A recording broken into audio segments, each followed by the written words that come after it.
सरहदें जमीन में फैलाई जाती हैं, दिलों में नहीं उगाई जाती।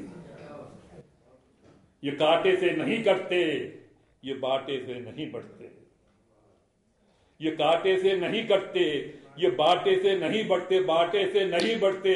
नदी के पानियों के सामने आरी कटारी क्या। साहित्य की कोई सीमा नहीं होती और कविता बंधनों से मुक्त होती है। कवि और शायर के लिए समूचा विश्व भी एक कुटुंब की तरह है।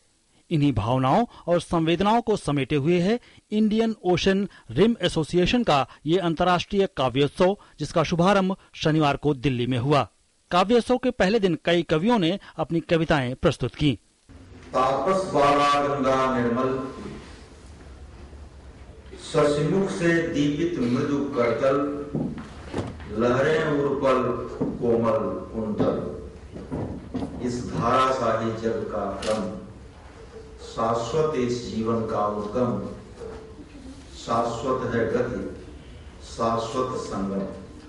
Roti is hunger's dream, culled from the core of earth interiors by sweat drops.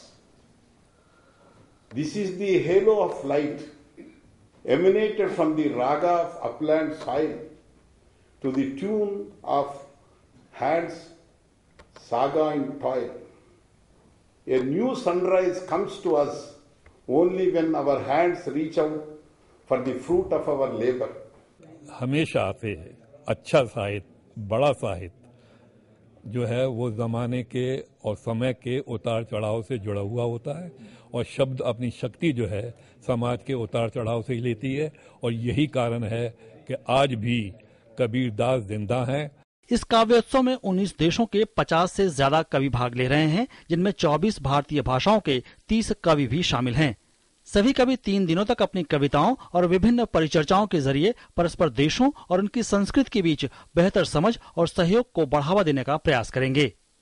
Kaushal Kishore Mishra, DD news, Delhi.